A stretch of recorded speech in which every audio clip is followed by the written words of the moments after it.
Hello. நாம சம்பாதிக்கிற பணம் நமக்காக மட்டும் இருந்தா அது செல்வம் இல்ல. அப்படின்னா உண்மையான செல்வம் எது? பார்க்கலாம். கொஞ்சம் யோசிச்சு பாருங்க. நீங்க கஷ்டப்பட்டு சம்பாதிச்ச பணம் உங்களுக்கு மட்டுமே பயன்பட்டா அது உண்மையிலே செல்வமா? கண்டிப்பா இல்ல. மற்றவங்களுக்கு உதவும் போதுதான் உண்மையான செல்வம் உருவாகுது. இது நம்ம வாழ்க்கையோட ரொம்ப ஆழமான ஒரு உண்மை. இத திருவள்ளுவர் ரொம்ப அழகா சொல்றாரு. ஒரு நல்லவனோட செல்வம் ஊருக்கு நடுவுல இருக்கிற பொது குளம் மாதிரி.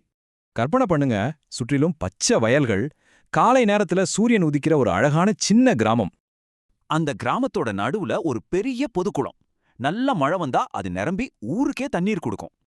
இந்த குளத்தோட ஸ்பெஷாலிட்டி என்னன்னா, இது யாரையும் வேறுபடுத்தாது.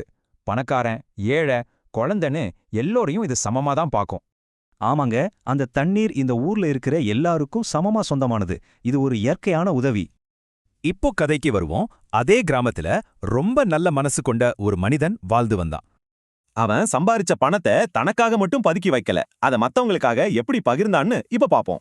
முதல்ல ஊர்ல இருக்கிற ஏழை குழந்தைங்க சந்தோஷமா படிக்க அவன் ஒரு அழகான பள்ளிக்கூடத்தை கட்டி கொடுத்தான். இரண்டாவது, உடம்பு சரியில்லாத ஏழை மக்களுக்கு இலவசமா மருத்துவ உதவி செஞ்சு பல உயிர்களை அவன் காப்பாத்தினான். மூணாவதா, பசியில வாடுற மக்களுக்கு சாப்பாடு கொடுத்து அவங்களோட வாழ்க்கையை அவன் முழுமையா மாத்தினான்.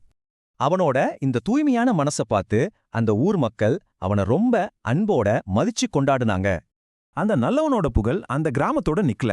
அவனோட பேர் இந்த உலகம் முழுக்க ரொம்ப வேகமா பரவுச்சு. கவனிச்சிங்களா?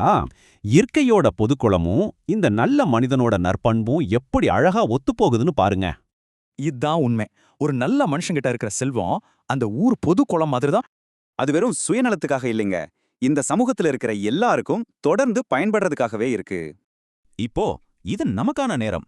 உங்ககிட்ட இருக்கிற செல்வத்தை ஒரு ஊருணி மாதிரி மத்தவங்களுக்கு பயன்படுற வகையில மாத்துவீங்களா? எந்த மனசு உருக்குற கதை உங்களுக்கு பிடிச்சிருந்தா லைக் பண்ணுங்க, ஷேர் பண்ணுங்க, மறக்காம நம்ம சேனலை ஃபாலோ பண்ணுங்க.